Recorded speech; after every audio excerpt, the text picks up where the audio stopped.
I don't know if anyone has ever done a Baofeng video wearing a sweater vest and a tie.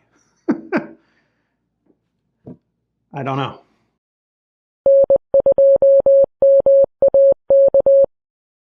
What's up? I'm Mike, N2MAK, and I EDC'd the Baofeng UV-5R Mini for 1 month. It's not perfect, but it might be your best option when it comes to an everyday carry radio. Now, you can't have a Baofeng video without spurious commissions. Notice I said commissions, not emissions, because according to my tests, this radio is clean, but Radioddity did send it to me for review in exchange for the video. And I'll leave affiliate links down below. But these are my opinions and they're based on my experience with the radio and my tests. All right, so what I did is really simple. I carried the radio with me for a month. Ever since I got my hands on the Mini, I couldn't help but think, the size makes it so pocketable, so portable. I just came from work, obviously. I got dress clothes on. This is typically what I might wear to work on a daily basis, and this radio easily fits into the pockets of my dress pants or jeans, sweatpants, obviously. It fits into coat pockets, suit jacket pockets. And aside from the price, $20 is $20. The size of this radio is probably one of its most compelling features. I carried it with me pretty much everywhere I went. I brought it on work trips, I took it to the gym, I even gave blood with it. And when I was at home, it was in my pocket or it was on an end table next to me. I checked into weekly nets on repeaters with it. I even used it with the MobiLink TNC for WinLink Wednesday and APRS Thursday.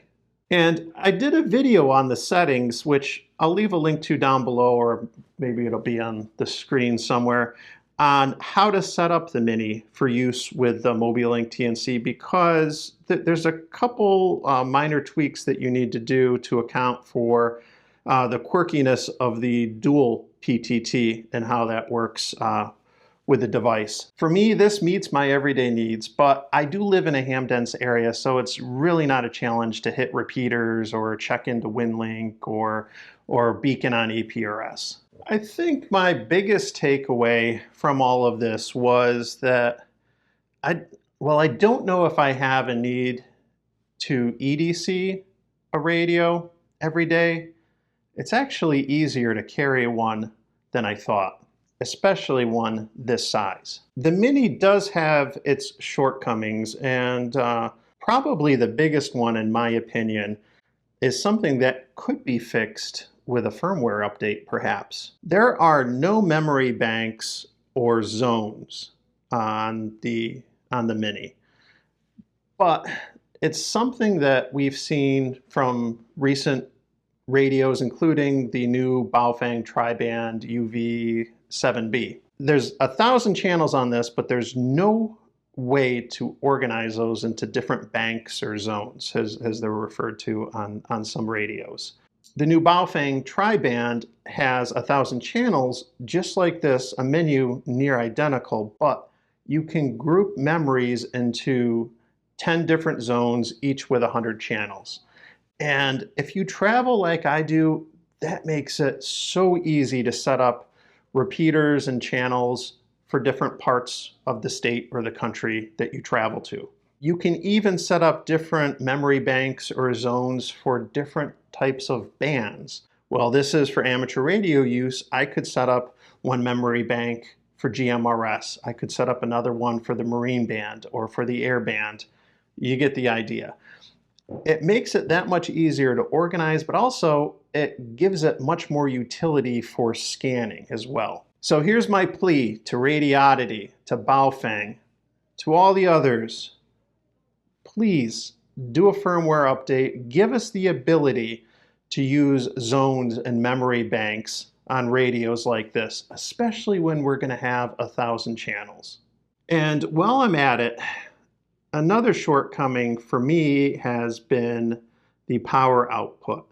I'm getting about 3 to 3.5 watts out, and say it's a 5-watt HT. I've seen tests online from others where they're getting 4 to 5 watts out.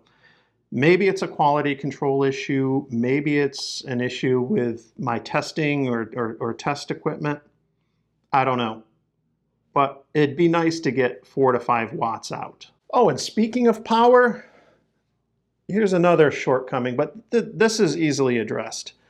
There is a USB-C charging port on the back, which is great. No more docks and cradles. However, there's no cover for it. So I know that you can buy those online and stick them on or insert them, but it would be really nice, like some of the other USB charging radios, to have a cover on the port.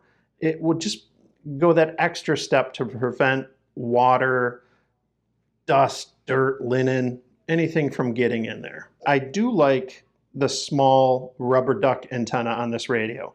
I haven't had any issues using it for my everyday needs, but it's certainly going to be a compromise like all antennas are. So from a size perspective and EDC ability, the duck I think is good, but you can always upgrade it. You could add something like a signal stick or even connect it to a Fara-J with some coax if you really need a better antenna for certain applications. And lastly, well, the Mini doesn't have APRS built in, and it doesn't have Bluetooth KISS TNC like the VGC radios and some of the others, the BTECs.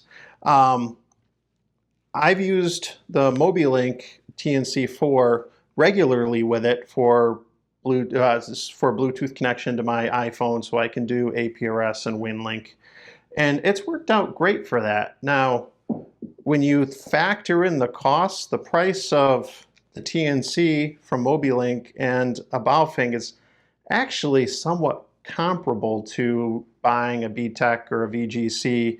I know it's not going to be as simple or elegant with everything baked right in, but at least with the Mobilink, you can easily buy additional cables, and I have cables so that I can use this with my ICOM radios and my Yaesu radios and more. So what do you think?